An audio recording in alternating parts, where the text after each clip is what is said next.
Saturday Social, brought to you by EA Sports FC with PlayStation 5.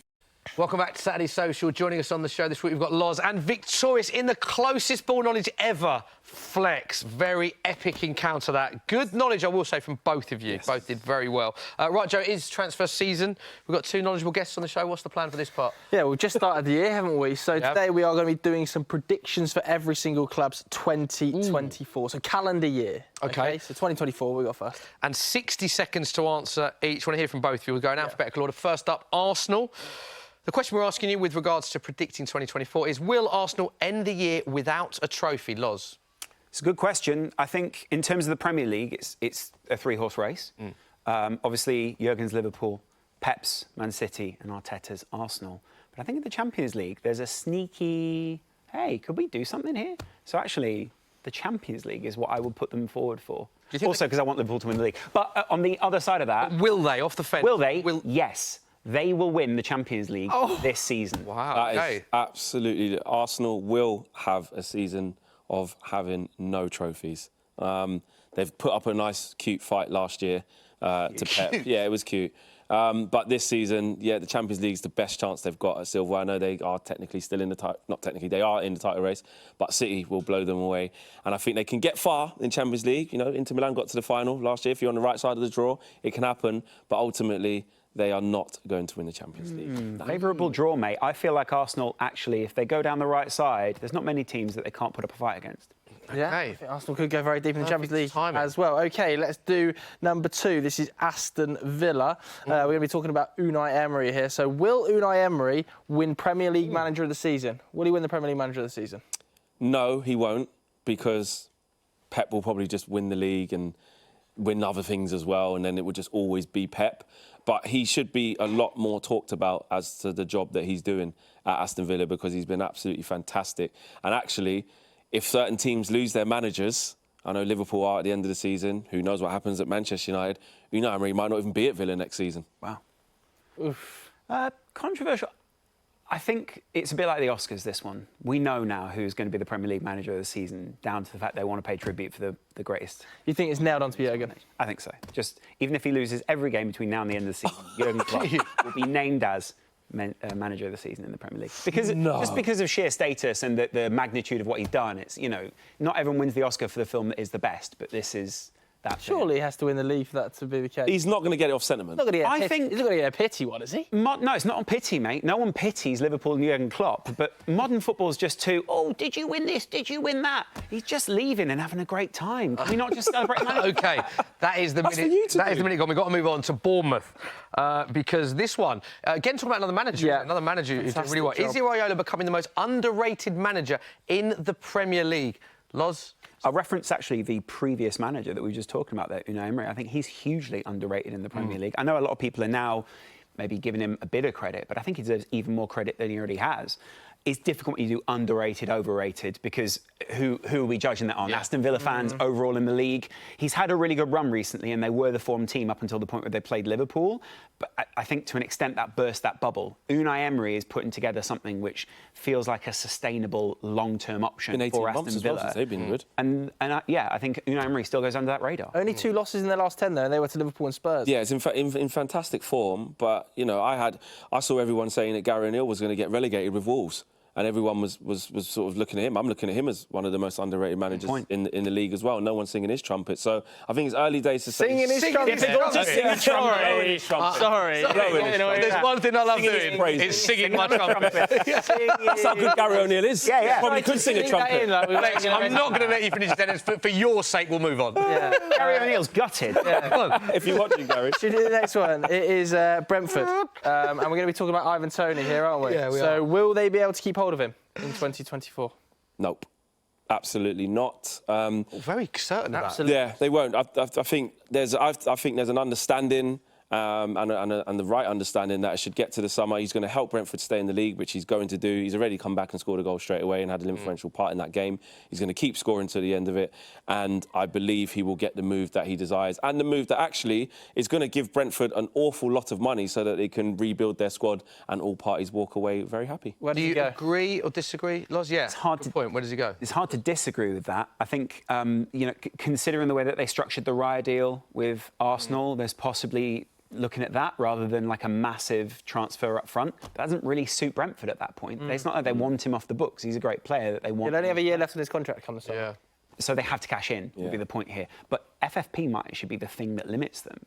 People needing to spend within their means might inhibit players like Ivan Toney and other really good Premier League players, or just other good players in general, going to places that would benefit their career.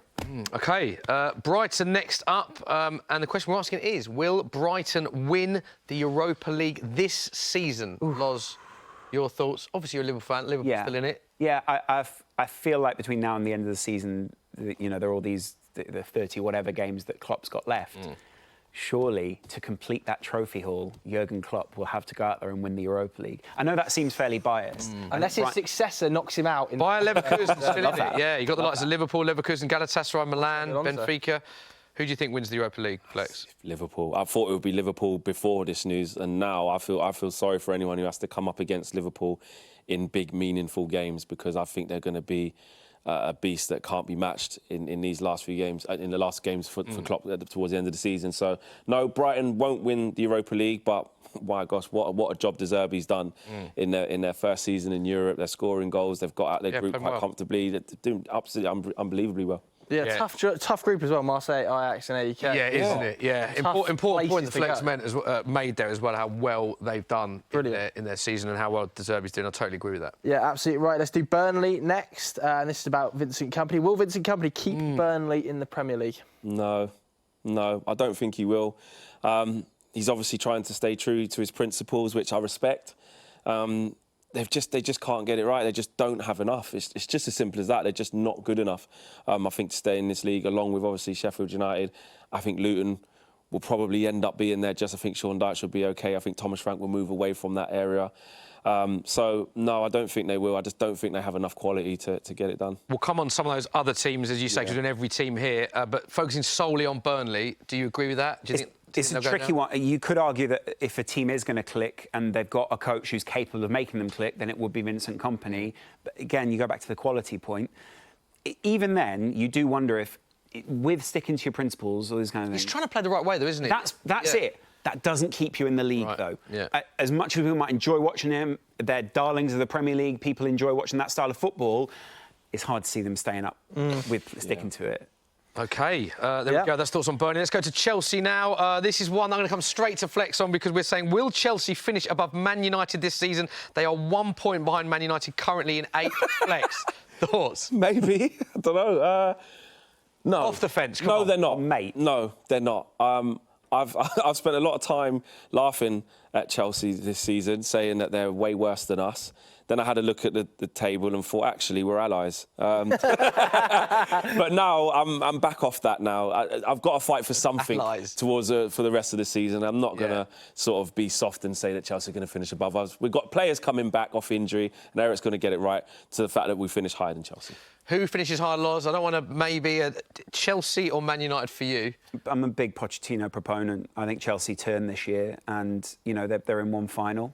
It's big. That's a chance to turn a season. A lot of people say, especially for Liverpool or a Man City or someone, they say that's a chance to turn your season or win something early. True. Why can't Pochettino do that? Why can't he reinstill some confidence in that team? Worked with Ten Hag last year. Because he has to go against Klopp. That's why he's not going to win that. I can't tell if that was sarcasm, but it's brilliant. So you said Chelsea finish higher for you? I think Chelsea finish higher, just purely because Pochettino's got the confidence of everyone around him, and I think he's going to stick around. OK. All right, let's do Crystal Palace, shall we? The other end of the table. Will they get dragged into the relegation battle? No, I think they will be just about OK, because just by default, I think there's 3 teams that are worse than them. So even if Palace continue in this form, which is obviously not great... 19th in the form table for the last 10 games. Really poor. 5 points off relegation at the minute. Really, really poor. I just don't see Luton, Sheffield United or Burnley being in a strong enough position to actually capitalise on that meaningfully. I think there's actually a galvanising effect around the club now. If you're Roy Hodgson, you know you've only got a limited period left with these players. You know that there's a lot of players in there who probably want to play either for a transfer or to keep their team in the league because this is their best chance of being a Premier League player. And at the same time, the fans aren't really having a go at the players here. They're having a go at the ownership. Those are two very different things. If Roy's smart, which he definitely is, we know what a good manager he is, then he'll be going in there and going, this isn't about us, this is about the ownership. Let's go out there, keep the team in the league. You're playing for a contract, you're playing for a contract, and I think he'll be all right. All right, let's move straight on to the next. OK, let's go to the next one then. We'll go straight from Crystal Palace to Everton. So the one we're asking Everton is, will Everton be able to keep hold of Amadou Onana? Having a really good season, isn't he, Onana? Amazing. Really top player. Flex, your thoughts? No, I think he'll go. Obviously, I think Everton will be OK in terms of not getting relegated or anything like that. Well, you never know if, obviously, they've got some situations going on off the pitch and how that may affect them. But I think Onana is actually ahead of schedule of where he is, and he's been tipped and linked with a lot of clubs where already. Where would he go then for you? Go on. I could see him going to Arsenal. Say it. I could see Manchester United being in for him. Said it. But I'll be honest. Please be honest. Not for me. Yeah. Not for Really? me. Yeah, not for me. But I think he's good. I think he's good, and I think he's definitely only 22 as well. Yeah, he's a really young prospect. He's doing really well. We value honesty on this show. I think it's important to remember that with young players like that, they're not in any rush to get out of the club, especially if they know there's possibly a relegation in there. I think if Everton were to go down, then he'd have every right to say, I want to leave because my development. I also think at this point, with the way that things have been going and with the points deductions, he'd probably have every right as well. If they stay in the league and you're Sam or whoever it is that comes in, or there's, Sam Allardyce or a big manager who keeps them up, what do you do next? Do you go, we can keep you around, we can stick? I just don't think it's possible. OK, yeah, he's only 22, by the way. 22? Yeah, actually, the next one, Fulham. Let's do it. Let's keep the pace up. Where will Fulham finish at the end of this season? Let's come to you first, Loz. They'll finish in the Premier League, mate. That's just Fulham's That's status. so helpful, that one. No, 20 spots. Yeah. So I was at the Liverpool away match against Fulham, and in that game they kind of sat back, but you could still see there's so much danger to hit the opposition with. There's a chance they could creep into the top 10 at the end of the season, but it's so competitive. Yeah. I think Raul Jimenez is going to put in a good shift towards the end of the season and do them good. I just think there's times when they need to just lock it up a bit at the back and make sure that they just don't concede silly goals, and that makes a big difference for them. Yeah, but around about mid-table, maybe just about below. I think Marco Silva's doing a 13th. a good job there. 13th Yeah. at the moment in the Premier League. Yeah, probably between there and 10th. Yeah. I would say. Yeah, I don't think higher than 10th, but I can see them just going on a good run here or there. Then they might take a couple of defeats and then stabilise again. But he's done good things, Marcus Silva. Yeah, good point. OK, let's go straight on to Liverpool then. I know that Loz wants to eagerly talk about his beloved Liverpool, and we're asking very simply, how many trophies will Liverpool finish this season with? They're on for 4 currently. How many will they win? 2. Which two? The Premier League and the Carabao Cup. Wow, so you don't think they'll win the Europa League then? I think there's going to be there'll be a sting in the tail of one of these competitions where Klopp will be disappointed or whatever. And I think if I'm Jurgen Klopp, I'm actually thinking about my big legacy as I leave. That's the Premier League. So you think they'll prioritise, everything will be about prioritising the Premier League? It has to go into the Premier League is the premier competition in the world, and I don't think he cares about his legacy at this point. But if I'm a Liverpool player, I'm thinking for the next couple of years, we don't know which manager's going to come in next, all these kind of things. This is our last dance type scenario where we can go, we won 2 Premier League titles under the greatest manager of the modern times for Liverpool. This will be the 20th. Flex, as a United fan, how many trophies do you think Liverpool They're not will going to win? get that. I do think they're going to win 3.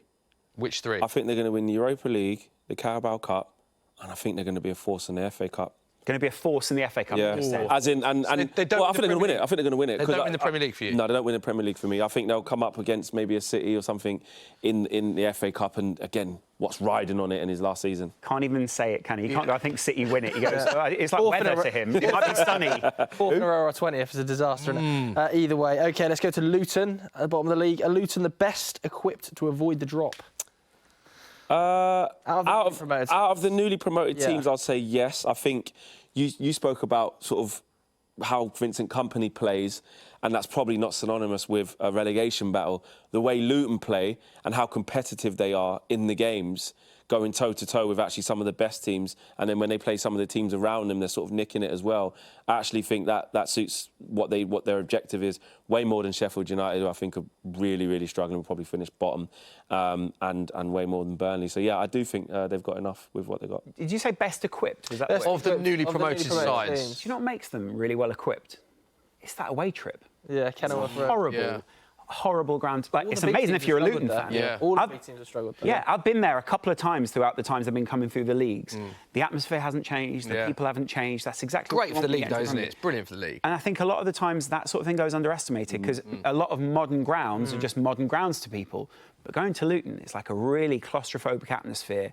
Liverpool have struggled there. A lot of big teams have struggled there this season. They're going to nick points off people for that exact reason. I agree. Right, let's go to Man City now. Similar to the Liverpool one, off the fence from both of you, please, for this one. We're asking, will Man City win every trophy available to them in 2024? Flex, we'll come to you first. No, because Jurgen Klopp's going to make sure of that, like I just said.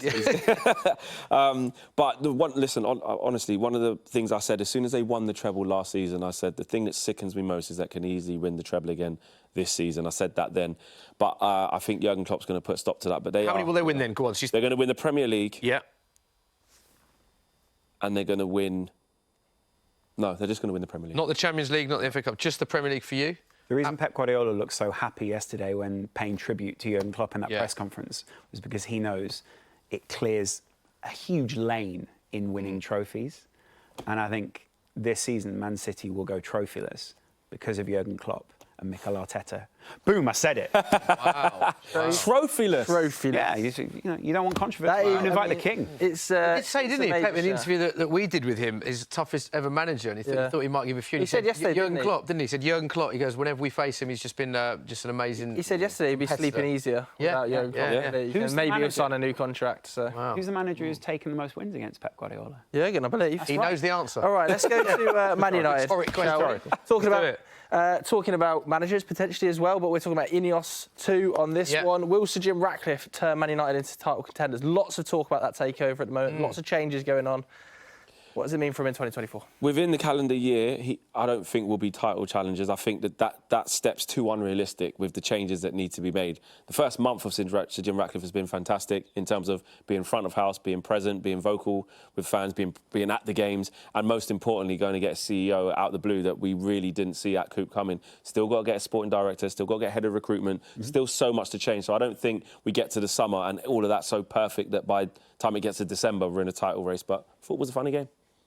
I think you're going to see the shoots of that title challenging team coming through. You can already see it with the new ownership, all the articles you read, everything else. I think they've made some of the mistakes that they would have made at Manchester United over in France. So they've got a lot of that out of the way. I think their understanding of sport is exceptional on not just football, but sport. And I think that's going to massively benefit Manchester United. I have a similar feeling from the moves they're trying to make and the moves they have made, that they're doing what every good ownership should do, and not just getting rid of absolutely everyone and then bringing in someone that they like, bringing in the right people to replace those and have an actual structure. You know, haven't had that for like a decade. Yeah, it'd be really interesting to see how that unfolds, wouldn't it? It'd be really interesting to see that. Next up, Newcastle.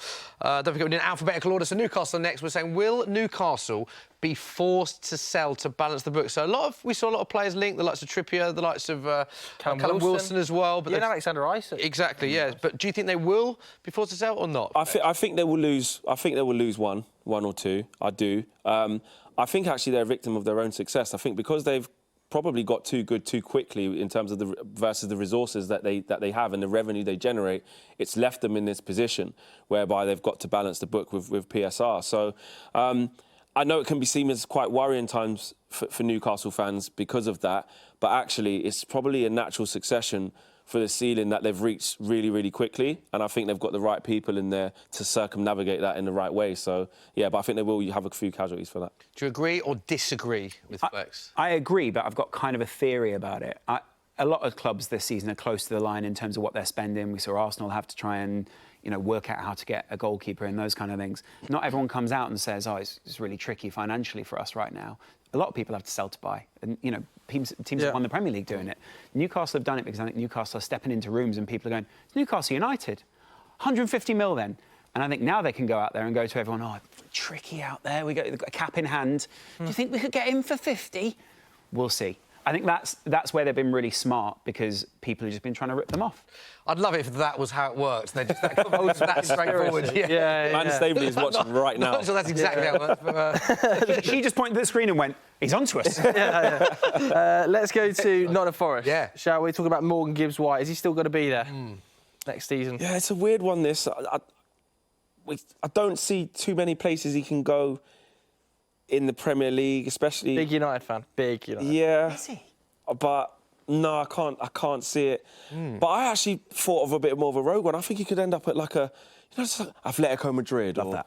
AC Milan or Juve, just something just where we didn't expect it to happen. So you know what? I'm going to get off the fence a little bit. I'm going to say I think he's going to leave. yeah, But get off the fence by naming 3 clubs. Yeah, there you go. 3 quality clubs. But you can imagine him in the Atletico kit, though, can't you? I quite like it. I like the shout, yeah. It's a really good shout. Thoughts? I think there's a lot of players in the league at the moment, and due to the way that things are shifting financially, might find themselves not stuck. I think Nottingham Forest are a great team to be at. But at the same time, I think they'll probably go to him and go, look, you can be one of the figureheads of wherever it is that we're going to go, as long as things go financially right for us. I can't see why another club is going to take a punt on him when there's probably more value in the market on the23. Okay, Still only interesting. 23 as well. Interesting on that Really one. good player, amazing player. Yeah, really Incredible good talent, player. really good talent. Next up, Sheffield United. The question we're asking is, can Chris Wilder keep Sheffield United in the Premier League? Flex, will come to you. 60 seconds on the clock. What are your thoughts, mate? I don't think so, which is it's quite sad, because when Chris Wilder came up with Sheffield United that first time, they were unbelievable. Just before lockdown, I mean, that was probably the worst thing to happen to Sheffield. The overlapping centre-backs. Yeah. Exactly. Oh, there was really, really tough to beat. And they're just so far off of that now, and it just goes down to quality as well. I know Chris Wilder's done amazing things there before, but it's beyond him, and I think it's too big of an ask to keep them in the league. 10 points from 21 games, 7 points from safety. Can he pull off the great escape? No, and I don't think it's anything down to him. I think what he's done for them already is noticeably different. There's just too many teams in the league who are that step ahead of them and are possibly just further ahead in their financial plans and everything else. Yeah. That's what's going to make it difficult for Sheffield. Yeah, OK. Should we move on to Spurs? Let's do it. Shall we? Because your beloved Tottenham Smiths, but are they going to finish above Arsenal? I kind of want to ask you, but let's come to you guys first. No, I think... It's very tight there. Yeah, it is. Really tight. It's extremely tight. And actually, Spurs got players coming back at the perfect time. So they're going to give Arsenal a good run for their money. I think it's going to go right until the latter stages of the season for this one. It's not just going to be a big gap between the two. But I just think after Arsenal's sort of mini crisis where the Arsenal fans were thinking it's all over, we're out the title race, they had the perfect game back against Crystal Palace. They're going to stabilise a little bit, get some confidence. And I think Arsenal will finish above Spurs. If you say no, it's still tight, isn't it? Yeah. So tight. 3 points in it at the moment. 3 points. Spurs 5th, Arsenal 3rd. 40 points and 43 points, respectively. And you kind of feel primed for a Champions League place, don't you? Don't you? Who, Tottenham? Yeah. Oh, sorry, yeah. Don't Tottenham. I think Spurs would definitely be in contention for Champions League top 4. I can Get off the fence, Smith. So you're going to finish above Arsenal?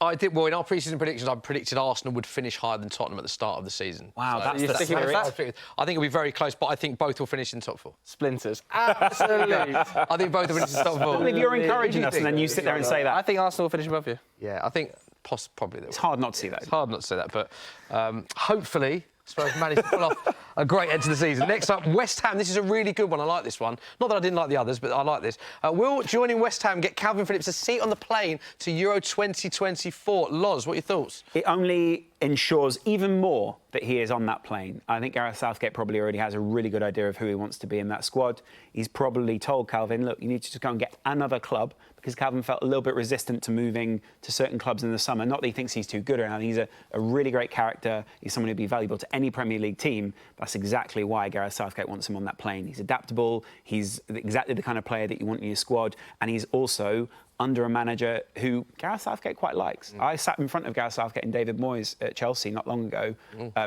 Granted, some They didn't say hi, but surprise, surprise. But they were chatting with each other the whole game and sort of pointing at things out to each other, and it just made me think. You know, there's often these notes swapped between managers, people that they trust. If he's in that entrusted circle, David Moyes is saying, "Yeah, sure, I'll take care of him." You've left Flex with 10 seconds. He was already on the plane. That's 'cause this it's the monologue. is just the difference between maybe starting or not starting. He was even if he stayed at City inactive, Gareth Southgate still would have taken him to the Euros. I think he'll be on the plane, Joe. Yeah, Definitely. so do I. OK, let's finish off with Wolves. Let's finish off with Wolves then. And we're talking about Pedro Neto. Are they going to be able to keep hold of him, Flex? No. I think with the problems that they've already had in terms of Gary O'Neill's been very, very vocal about the difficulties that in which he faced as soon as he walked into the club that was there before him. They've already had to sell big players during this summer. I think it'll be the same to further stabilise in the summer coming up, and Pedro Neto is going to be at the top of that list. Fantastic player. So many teams would take him. I think he'd be fantastic at Arsenal. Perfect between him and Saka if they were to mix it. Brilliant. I'd have him at United on the right-hand side. Loads of people would have him. He had the most assists in the Premier League prior to his injury. So he was on real form. Shame about his injury. Do you think that they will be able to keep hold of him? I don't think it's whether they're going to be able to keep hold of him. It's whether they almost want to cash in on him. If they stay in the league and they want to roll over some more players, which seems to be some of the financial model there, then why not do that? It's exactly why you get players like Pedro Neto. There's also going to be so much movement in the transfer market next summer. Liverpool are going to be in the market, like you say, possibly on that right wing, but also just with a new manager. Manchester United are going to be dipping in. I can't imagine there'll be a lot of other teams in Europe aren't looking at Pedro Neto at the moment. He's probably Champions League level. Next team he goes to is going to be making that jump.